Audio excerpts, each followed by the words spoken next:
Latest updates ఎప్పటికప్పుడు పొందడానికి big TV WhatsApp channel follow అవ్వండి. లింక్ డిస్క్రిప్షన్ లో ఉంది. రాజకీయాల్లో అధికారం శాశ్వతం కాదు. ఎప్పుడు ఏదైనా జరగవచ్చు. అధికారంలో ఉన్నప్పుడు అంతా తామయని రెచ్చిపోయిన కొందరు నేతలు ప్రస్తుతం భయంతో వణికిపోతున్నారట. నాడు ప్రభుత్వ భూములను ఇష్టారాధ్యంగా పట్టాలు రాయించుకున్న వారంతా కాళ్ల బేరానికి కూడా సిద్ధమయ్యారట. తాజా పరిణామాలతో ఆక్రమించుకున్న భూములను తిరిగి ఇచ్చేందుకు గులాబీ నేతలు క్యూ కట్టడం హాట్ టాపిక్ గా మారింది.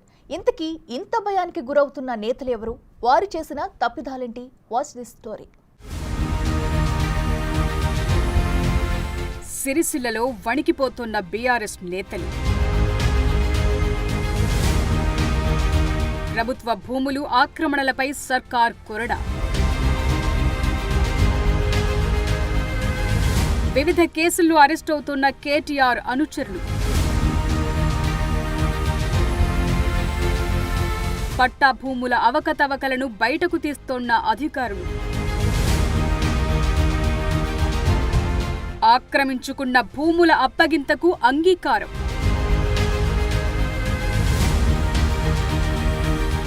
హాట్ టాపిక్ గా మారిన సిరిసిల్ల బీఆర్ఎస్ నేతల వ్యవహారం.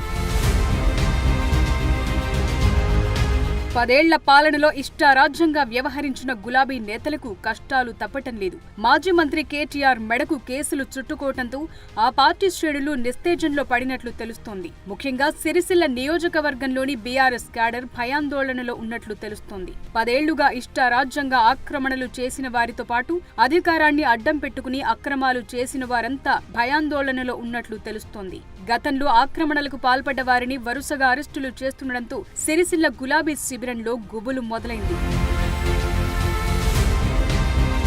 10 ఏళ్లలో భూ కబ్జాలు, ఆక్రమణలకు పాల్పడ్డ వారిపై అధికారులు కొరడా చులిపిస్తున్నారు. ఇందులో భాగంగానే కేటీఆర్ ముఖ్య అనుచరులంతా వణుకుతున్నట్టు వార్తలు వినిపిస్తున్నాయి. ఆనాడు ఇష్టారాజ్యంగా ఆక్రమణలకు పాల్పడిన వారంతా వరుసగా పోలీస్ స్టేషన్ మెట్లెక్కుతుండటంతో తమ పరిస్థితేంటనే యోచనలో మిగిలిన నేతలున్నారట.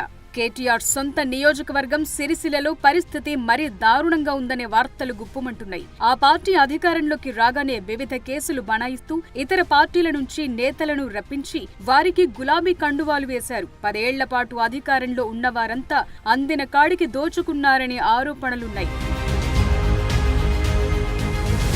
సిరిసిల్ల మండలానికి చెందిన మాజీ సర్పంచ్ అగ్గిరాములు ప్రభుత్వ భూములను కబ్జా చేశారని కేసు నమోదు చేసి పోలీసులు అరెస్టు చేశారు. సిరిసిల్ల పట్టణ బీఆర్ఎస్ అధ్యక్షుడు, మున్సిపల్ చైర్మన్ భర్త చక్రపాణి సోదరుడిని సైతం భూముల ఆక్రమణ కేసులోనే జైలుకు పంపించారు. అదేవిధంగా బొల్లి రామ్మోహన్, సురభి నవీన్ రావును అరెస్టు చేశారు. 10 ఏళ్లలో ప్రభుత్వ భూములను ఎవరెవరికి కేటాయించారనే లెక్కలు తీస్తున్నారు. అప్పటి భూ కేటాయింపుల వివరాలను తీసే పనిలో పడ్డ అధికారులు కీలక విషయాలను గుర్తించారట. నాడు పార్టీలో కీలక ఉన్న వారికే భూములు కేటాయించినట్లు తెలుస్తోంది. ఆయా భూములను కేటాయించిన వ్యవహారంలో అప్పటి రెవెన్యూ అధికారులు, మండల తహసీల్దార్లు నిబంధనలకు విరుద్ధంగా వ్యవహరించి స్వామి భక్తి ప్రదర్శించారని ఆరోపణలున్నాయి. అలాంటి పలువురు అధికారులపైన ప్రభుత్వం కేసులు నమోదు చేయడంతో తమ పరిస్థితేంటనే భావనలో కేటీఆర్ ముఖ్య అనుచరులున్నారట. అధికారుల దూకుడు చూస్తున్న పలువురు అక్రమార్కులు కాళ్ల బేరానికొస్తున్నారట. తాము అక్రమంగా పట్టాలు చేయించుకున్న ప్రభుత్వ భూములను తిరిగిచ్చేస్తామని, తమను ఇబ్బంది పెట్టకండని వేడుకుంటున్నారట.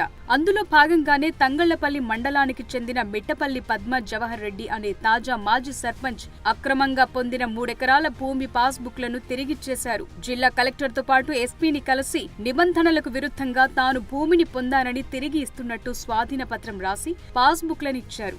అక్రమాలు జరిగాయని కాంగ్రెస్ చేస్తున్న ఆరోపణలకు ఈ ఘటన మరింత బలాన్నిచ్చిందని రాజకీయ నిపుణులు చెప్తున్నారు. మరోవైపు సిరిసిల్లలో కేటీఆర్ అండదండలతో ప్రభుత్వ భూములను కాజేసిన పద్మలాంటి లీడర్లు 10ల సంఖ్యలోనే ఉన్నారనే వాదనలున్నాయి. అధికారులు జరిపిన ప్రాథమిక విచారణలోనే దాదాపు 400 ఎకరాల ప్రభుత్వ భూమిని బీఆర్ఎస్ నేతలు పట్టాలుగా చేయించుకున్నారని సమాచారం. తంగళ్లపల్లి మండలంలోనే సుమారు 500 ఎకరాల ప్రభుత్వ భూమిని కాజేశారనే ప్రచారం సాగుతోంది. అయితే 2 నేతలు అరెస్టు కావటం, పద్మ జవహర్ రెడ్డి తిరిగి పాస్బుక్లు ఇచ్చేయటంతో మిగతా నేతల్లో గుబులు మొదలైందనే టాక్ నియోజకవర్గ వ్యాప్తంగా సాగుతోంది. సరెండర్ అవటమా అరెస్ట్ అవటమా అనేది తేల్చుకోలేక కొందరు నేతలు ఉక్కిరిబిక్కిరవుతున్నట్టు తెలుస్తోంది. తమ పరిస్థితిని బాస్కు చెప్పుకుందామంటే ఆయనే ఫార్ములా ఈ కేసులో ఇరుక్కోవటంతో ఏం చెయ్యాలో తెలియని సందిగ్ధంలో సెకండ్ క్యాడర్ నేతలున్నారట. అధికారం కోల్పోయిన తరువాత కేటీఆర్ సిరిసిల్లకు చుట్టపు చూపుగా మాత్రమే వస్తున్నారట. ప్రభుత్వ విప్ హోదాలో వేములవాడ ఎమ్మెల్యే ఆది శ్రీనివాస్ సిరిసిల్లలో అన్ని కార్యక్రమాల్లో పాల్గొనటం కేటీఆర్ కు మింగుడు పడటం లేదనే వార్తలు వినిపిస్తున్నాయి. మరోవైపు అనుచరులపై విచారణ సాగుతుండటంతో కేటీఆర్ సిరిసిల్ల వైపు రావటం తగ్గించారనే ప్రచారం సాగుతోంది. సిరిసిల్ల పట్టణ అధ్యక్షుడి సోదరుడే ల్యాండ్ కేసులో జైలుకు వెళ్లటంతో మిగతా నేతలు భయపడుతున్నారట. గతంలో బీఆర్ఎస్ శ్రేణులపై అనేక అవినీతి ఆరోపణలొచ్చాయి. మొదట్లో వీటిని లైట్ తీసుకున్న వారంతా ఇప్పుడు భయంతో వణికిపోతున్నారట. అవసరమైతే కేసుల మాఫీ కోసం పార్టీ మారుతామంటూ కాళ్లబేరానికొస్తున్నారట. మరోవైపు నియోజకవర్గంలో అభివృద్ధి కార్యక్రమాల్లో ప్రభుత్వ విప్ ఆది శ్రీనివాస్ ప్రత్యేక దృష్టి సారిస్తున్నారు. వివిధ కార్యక్రమాల్లో చురుగ్గా పాల్గొంటూ కేటీఆర్ అండ్ బ్యాచ్ కు గట్టి కౌంటర్ ఇస్తున్నారు. మొన్నటి వరకు దూకుడుగా ఉన్న సిరిసిల్ల బీఆర్ఎస్ శ్రేణులు ఇప్పుడు అయోమయంలో పడ్డారట.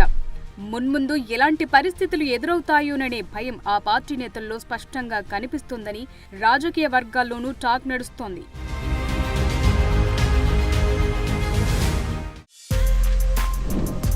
For more videos like this, subscribe Big TV channel.